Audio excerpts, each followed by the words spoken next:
Eu diria pra vocês que 2023 não foi o melhor ano pro cinema de terror aí dos últimos anos não, tá? Mas ainda assim, a gente teve muita coisa interessante, muita coisa realmente boa nesse ano, e muitas delas vieram mais ali no segundo semestre. Eu diria que algumas excelentes surpresas eu assisti aí nesses últimos meses. Então, finalmente é chegada a hora da gente falar dos 10 melhores filmes de terror de 2023, então se prepara aí.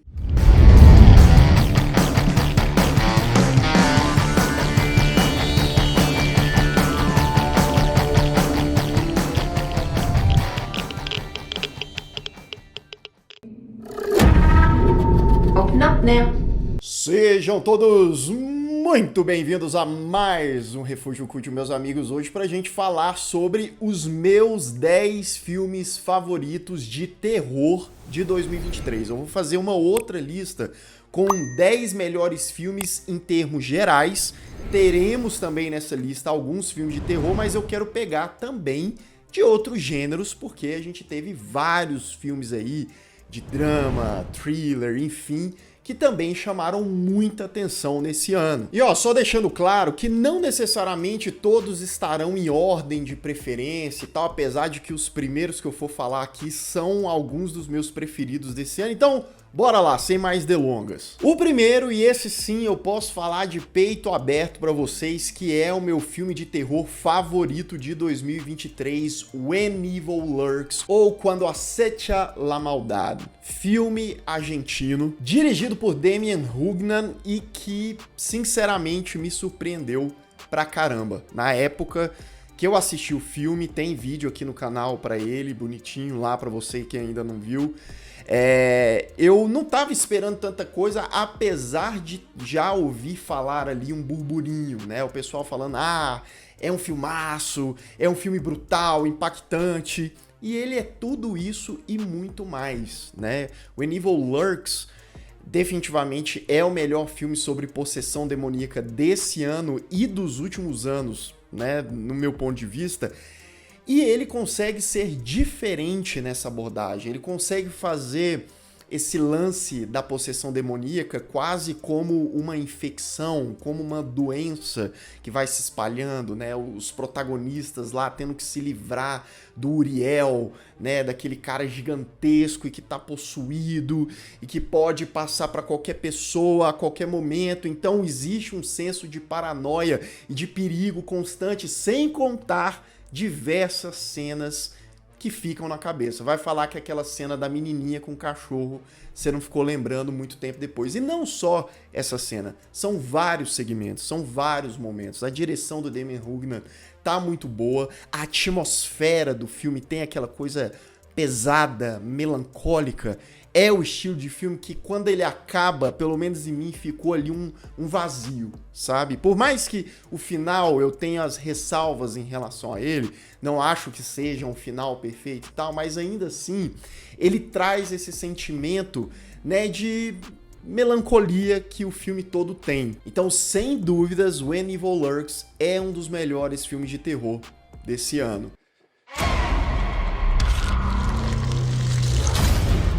Você sabe também o que é melhor? É isso aqui, ó.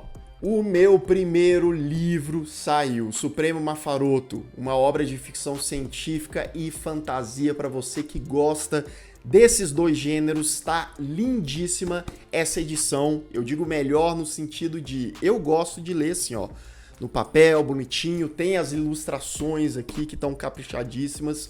E agora você pode comprar o livro diretamente da Amazon, tá? Eu vou deixar aqui no primeiro link na descrição para você que ainda não adquiriu o seu. Agradecer imensamente a galera que já comprou, que já tá lendo, que tá me marcando aí nas redes sociais. Então, só falta você adentrar ao universo do Supremo Mafaroto, conhecer o planeta de Salvatare, essas criaturas, as guerras e personagens aí muitas vezes imprevisíveis. Então, garanta já o seu aqui no link, depois você me conta aí o que você achou. Mom? Bem, o número 2 da lista, e que pra mim disparado também é um dos melhores desse ano, é Piscina Infinita, ou Infinity Pool, novo filme de Brandon Cronenberg. Eu gosto de falar só Brandon Cronenberg porque ele já se provou, né, que é um baita diretor, trazendo obras aí originais, mas sim, ele é filho do David Cronenberg e ele traz aí muita coisa do seu pai, né, muito de elementos visuais, do horror corporal, tá presente também nas suas obras. E eu gosto muito do terror psicológico e dos elementos de ficção científica que tem aqui em Infinity Pool, né? O personagem do Alexander Skarsgård vai com a mulher dele para um resort, né, num país ali pobre e tal, mas o resort é 5 estrelas, gente rica pra caramba. Eles conhecem um outro casal, né, inclusive a mulher desse casal é a neta da atriz brasileira Maria Gladys, né, a Mia Goth, que tá muito bem aqui também em Infinity Pool. E eles são malucões da cabeça, acaba rolando uma tragédia e a partir desse ponto da tragédia, né, esse personagem, o protagonista feito pelo Alexander Skarsgård, vai descobrindo ali o que aquele lugar é capaz de promover, o que aquelas pessoas, o que aqueles magnatas fazem para se divertir, né? E digamos que é de uma maneira sádica, é uma maneira bizarra que o Brandon Cronenberg consegue trazer. Desde lá do Antiviral, seu primeiro filme, também tem lá o Possessor, né? E aqui eu acho que ele traz um pouco dessa essência, ele faz um negócio ali meio nonsense, né? E ele questiona muito a moral, a ética dos próprios personagens. São personagens imprevisíveis, são personagens que são colocadas em situação extrema, né? Um teste ali muitas vezes para ele e para o público também que está assistindo. E dependendo da linha de raciocínio, pode levar para um lado ou para o outro. Eu gosto pra caramba desse filme, tá? Se você ainda não viu, procura pra assistir. Que apesar dele ter influência de vários outros filmes, né, e gêneros diferentes, consegue também ser uma obra bem original. Número 3 da lista, um verdadeiro fenômeno em 2023. Estou falando de Talk to Me, ou Fale Comigo, mais um filme de possessão demoníaca e mais um filme de possessão demoníaca que conseguiu fazer de uma maneira diferente, digamos assim. Beleza, ele traz ali algumas coisas de outras obras também, mas ele consegue se reinventar. Por quê? Porque aqui não são jovens que são procurados pelas entidades, pelos espíritos, demônios, enfim, né, e dominados. Não, aqui eles vão até os espíritos, né? Você tem lá uma mão misteriosa, eles fazem um jogo ali, filma, né, para botar nas redes sociais. Quando eles pegam na mão, eles são possuídos, né? E aí tem um tempo ali limite, alguns segundos. Enquanto a galera tá gravando pra viralizar, tem a protagonista também, a Mia, o background da família dela, o luto, o lance com a mãe dela. Então tem várias coisas interessantes em Talk to Me. Eu acho que a junção desses elementos, essa coisa meio de horror jovial, mas nunca menos brutal. Eu acho que o filme ele consegue impactar. Tem um momento de quebra ali mais ou menos pro meio dele, que o negócio ele tava ali, né, tinha o seu senso de estranheza, de bizarro, sobrenatural, mas aí ele muda a partir de algo que acontece, né, e aí passa a ficar cada vez mais pesado mesmo o filme. E eu gosto do trabalho de direção dos irmãos Philippou, tá? Eles conseguem trazer um dinamismo ali pra cena, de possessão e tal, e conseguem deixar aquelas cenas mais interessantes, sabe? Aquela coisa que causa curiosidade em assistir. Talk to me. Número 4 da lista, outro filmaço que não podia estar de fora dela, Evil Dead Rise, ou A Morte do Demônio, a Ascensão, como veio aqui pro Brasil. Agora você sai lá da floresta, do que a gente conhece Evil Dead, da cabana e tal. Até tem uma referência ou outra, mas aqui o negócio é no meio da cidade, num prédio, um prédio velho, né, caindo aos pedaços, uma família, uma mãe com seus filhos e, de alguma maneira, o nosso livro dos mortos vai estar por ali e vai começar a atormentar a vida dessa família. Vou confessar pra vocês, tá? Eu tava com o pé atrás com Evil Dead Rise. Eu falei, não é possível que eles vão acertar. A gente fica descrente ali depois de algum tempo, vendo algumas coisas que são lançadas por aí, que não dão certo e tal. Mas o Evil Dead Rise, eu realmente tava com essa coisa de tipo, será que eles vão acertar de novo? O de 2013, o Evil Dead, né, o remake ali, eu gosto pra caramba do Fede Álvares. E o diretor aqui, o Lee Cronin, também faz um ótimo trabalho. Ele entende a essência de Evil Dead. Ele leva lá pra cidade, pro prédio, mas como ele trabalha com os personagens, quando são possuídos, trazendo ali referências, né, de como acontece a possessão e toda a violência, todo o gore, todo o sangue. Vai falar que você não lembra do ralador de queijo, você nunca mais vai lembrar de um ralador de queijo da mesma maneira, né, ou o vidro do pescocinho. Então tem momentos ali em particular que são muito bons, tá? Inclusive vale demais ressaltar o trabalho maravilhoso da Alyssa Sutherland nesse filme, a transformação dela, a entrega dela e como essa mulher consegue passar medo, como ela consegue ali trazer um negócio desconfortável, né? E aí tem criança no meio, né? Evil Dead com criança, você fala, bicho, o bicho vai pegar, e ele pega, tá? E eu gosto pra caramba também do ato final. Nem todo mundo morre de amores por esse filme, mas eu acho que, como um fã de Evil Dead, ele representou bem demais a franquia. Mom? Mommy's with the maggots. Número 5, outro filmaralhaço, tem análise aqui no canal dele também, que é o Birth Rebirth, dirigido por Laura Moss, né, um filme que traz elementos de terror psicológico, mas traz ali a ficção científica de uma maneira crua, de uma maneira palpável, de uma maneira que, apesar de absurda, é um negócio que você fala, rapaz, a forma como eles estão fazendo é como se alguém na vida real fosse fazer algo parecido, sabe? Eu pensei isso em alguns momentos ali do filme. Né? Você tem uma mulher que a filha dela adoece e ela precisa da ajuda de uma médica, digamos assim, fora da caixa, uma médica que ela vai fazer experimentos, né, que realmente a gente se questiona a moral da mulher, até onde ela pode ir para aquilo dar certo, né, o que ela é capaz de fazer. Não só essa personagem, como a mãe também, que tá desesperada. Sem entregar muita coisa para quem ainda não assistiu, mas é um filme que pega demais de referência aí de Frankenstein, né, tem muito essa coisa clássica, porém de uma maneira atual, porém de uma maneira, como eu disse, né? É difícil falar realista, porque o que é realista ali naquele contexto, mas eu acho que a crueza, ela tá ali. E não é um filme de terror tradicional, não espere aquele tipo de obra, né? Vocês sabem, aqui no Refúgio Cult é assim, eu gosto de coisa tradicional, gosto de slasher, gosto de filme de assombração, sobrenatural, possessão e tal, o filme sendo bom, mas o filme, quando ele tem valores artísticos que se destacam, né, que não necessariamente ele precisa ser um filme linearzinho, quando ele quebra ali alguns padrões, quando ele traz coisas diferenciadas mesmo, é uma coisa que me agrada. E esse tipo de filme aqui, o Birth Rebirth, ele faz isso muito bem. E muitas vezes o terror dele tá nos detalhes, em pequenas situações e pequenas atitudes ou reações das personagens, né? E é um terror que você não precisa de ter um monstro, de ser uma coisa super assustadora, mas é muito através da aflição, através do contexto do psicológico daquelas personagens que vai mexendo, e não só psicológico, tá? Porque o terror físico também tá aqui, e é mais um filmão. It isn't just one thing. What is the point?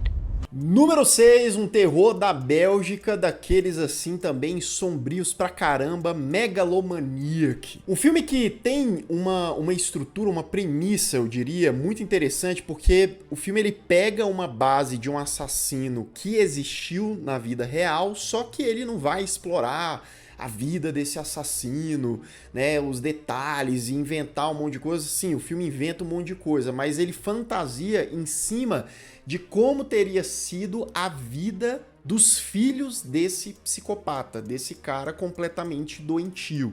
Então o tempo passa ali na trama, você vê uma mulher e um cara que são irmãos, moram juntos e que têm a vida completamente destroçada, cara. Né, o cara, isso não é spoiler, não se preocupe, né? O cara é também um psicopata, ele segue os passos de papai, né? E a menina, ela é uma moça que tá tentando ir, né, contra aquela maré da família, né, dos traumas, do passado, daquele peso que ela tem nas costas. Só que o ser humano é complicado, né? As situações que ela passa ali no trabalho dela como faxineira, enfim. É um filme desconfortável pra caramba, Megalomaníac. Ele tem esse visual até meio gótico, né? Tudo é escuro, tudo é preto, mas ele não deixa de trazer uma crueza, né, em termos de violência, em termos de comportamento daqueles personagens. São personagens que conseguem ser muito imprevisíveis, seja em suas ações, né, externas, seja na maneira como eles pensam, né, e como a gente enxerga isso e como a gente pensa a qualquer momento essa bomba vai explodir aí, meu amigo. O diretor do filme, o Karim Olhage, ele faz essa mescla entre o real e o surreal, né, o que acontece, o que é imaginativo. E nesses dois elementos, o negócio é tenso, tá? É perigoso, enfim. Um filme daqueles que precisa ter um estômago mais forte, sabe? Daqueles mais pesados, mas que eu gostei bastante também. Número 7, esse aqui dividiu bastante as opiniões, né? Você vai ver o comentário do pessoal na internet é bem dividido, mas quem me acompanha aqui sabe que eu gostei pra caramba de Ninguém Vai Te Salvar. Filme que mistura várias coisas, né? Tem ficção científica pra caramba, tem drama pra caramba e tem sim elementos de terror, né? Ele tem ali os seus momentos, ele tem as suas abordagens aí mais pro terror de alienígenas. Né, você segue uma moça que mora sozinha em uma casa isolada, você vê que ela é uma pessoa solitária, uma pessoa que não tem ali, né, um bom relacionamento com o restante da galera da cidade, né? Aconteceram várias coisas aí com ela no passado e para piorar toda a situação, tem ETzões, ETzinhos, tem ETs de todos os tamanhos aqui no caso, né, invadindo, querendo dominar ali o planeta Terra e ela precisa se salvar. Por quê? Porque ninguém irá salvá-la. Olha só que coisa maravilhosa aí o título do filme aparecendo. Gosto muito dessa abordagem de ficção científica do filme. Algumas pessoas podem falar, mas ele é, sei lá, literal demais em algumas coisas e tal. Sim, ele consegue trazer tanto elementos clássicos aí da ficção científica, de ETs e tal, quanto misturar essa questão dramática, né, da personagem e colocá-la em momentos de risco constante. Muito pela atuação da Kaitlyn Dever, que tá maravilhosa, com as caras e bocas, reações, porque o filme não tem diálogo. Eu sei que muita gente achou isso desnecessário, esquisito e tal, mas por que não? Né? É um filme que ele consegue se comunicar sem necessariamente utilizar palavras. E, na minha opinião, ele faz isso muito bem. A direção do Brian Duffield também é muito boa. Ao mesmo tempo que ele consegue fazer uma coisa enigmática, ele consegue uma direção mais direta, uma direção em que usa dos recursos ali, né, alienígenas e dos momentos de apreensão para criar tensão em tela, mais uma vez de maneira silenciosa. Enfim, gosto muito desse aqui.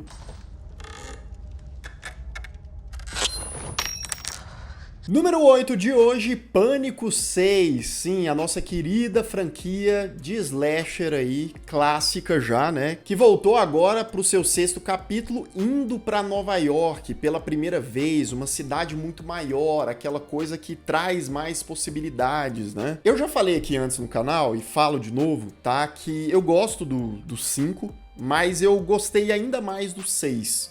Falta coragem aqui e ali, de vez em quando, no filme? Falta.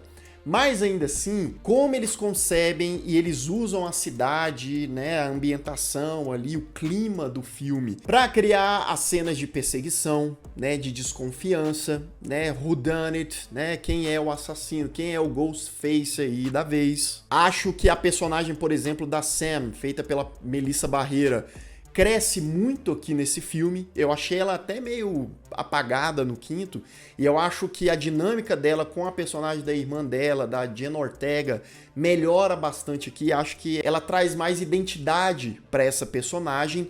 E o Ghostface aqui, eles fazem essa coisa mais corpulenta, né? Essa coisa mais... o bicho pega em arma, né? Então ele até certo ponto se torna mais ameaçador, sabe? Então, assim, apesar do filme ter lá, sim, as suas imperfeições, né? Eu acho que ele cumpre muito bem o seu papel. Ele é uma boa adição pra franquia e tá entre os meus 10 preferidos desse ano aí. Não sei o que vai ser da franquia de Pânico agora, hein? Polêmica, eu acho que é melhor deixar esse 7º filme aí mais rest in peace, ou então pelo menos ficar um pouquinho em banho-maria, né? Porque sem as personagens da Melissa Barrera, da Jenna Ortega, por conta contratual, tá? Extra filme, se elas não voltarem aí, acho meio complicado. Mas Hollywood, meu amigo, tudo pode acontecer. Vamos esperar pra ver nesse caso aqui. Penúltimo de hoje, que sim, acabou entrando para os melhores desse ano para mim. Eu fiz ali, né, uma listinha e tal, lembrei dos filmes, né, como que foi a minha experiência assistindo. E o penúltimo de hoje é Irmã Morte, filme da Netflix, que eu sei que muita gente não gostou, não achou lá essas coisas e tal, mas eu me surpreendi. Eu achei um bom filme de terror, eu achei um bom trabalho do diretor Paco Plaza. Ele se passa no mesmo universo de Verônica, também um filme original da Netflix, e eu acho ele ainda até melhor do que Verônica. Acho Verônica legalzinho e tal, mas é uma história de origem da tal da Irmã Morte que ninguém pediu, ninguém estava fazendo a menor questão. O Paco Plaza, junto com a Netflix, falou: vamos contar essa história. Uma história simples que mostra uma freira em construção, né? A Narcisa é uma moça que está ali trabalhando para se tornar freira, vai para um convento que também serve como escola, né? E aí ela vai descobrindo, né, segredos em relação àquele convento, em relação ao período de guerra, que são coisas bem pesadas, bem traumáticas. E enquanto a primeira metade de Irmã Morte trabalha muito ali a questão do drama dessa personagem, dela querer se tornar freira, de ver aquilo como uma vocação, e ela, né, até era considerada a garota santa, e ela passa a se questionar. Então tem alguns dilemas, mas a segunda metade o bicho pega, né? O elemento terror, ele fica mais presente, ele fica mais intenso. E eu gosto bastante do último ato desse filme aqui. Eu acho que ele consegue trazer uma criatividade na simplicidade, criar boas cenas, criar um senso de urgência e, como eu disse, vou repetir, né? Essa coisa da tragédia ali que circula aquelas personagens, aquele lugar. E num ano que a gente teve A Freira 2, tá? Esse Irmã Morte aqui, ó, é muito melhor.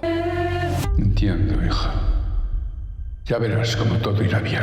E o último de hoje, outro filme polêmico que dividiu muito as pessoas, mas mais um filme que me surpreendeu, não esperava nada e entregou um bom filme de terror, é Toque, Toque, Toque, Ecos do Além. Filme do diretor Samuel Bodan, que faz um bom trabalho na direção aqui também, e segue o Peter. Peter é um menininho ali, 10, 11 anos de idade no máximo, que ele tá atormentado, e aí a gente fica tentando entender no início do filme que diabo tá acontecendo com aquele menininho ali, sabe? Ele tá escutando coisas do outro lado da parede, ó, toque, toque, toque, ecos do além.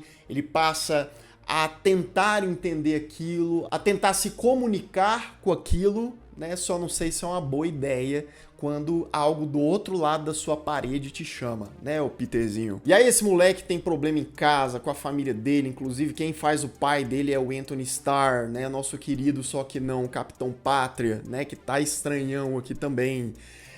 E na escola também, aí tem uma professora que quer ajudar ele e tal. Então eu acho que, apesar do filme trazer várias dessas dinâmicas que a gente tá muito acostumado em filme de terror que tem essa abordagem sobrenatural e com criança, mas ele faz isso bem e no final ele consegue surpreender. Eu achava, tá, sem entregar muita coisa, que o filme ele não teria coragem de fazer algumas coisas que ele faz ali no seu último ato. Pra mim ele cresce bastante ali nos últimos 30, 40 minutos, ele consegue entregar boas cenas bem dirigidas, né? Tem ali uns CGIs meio complicado, umas coisas que poderia ter deixado nas sombras, mais nas silhuetas, sim, mas eu acho que não estraga o filme. Eu acho que ainda assim a gente tem um filme bem interessante e serve como a nossa última menção.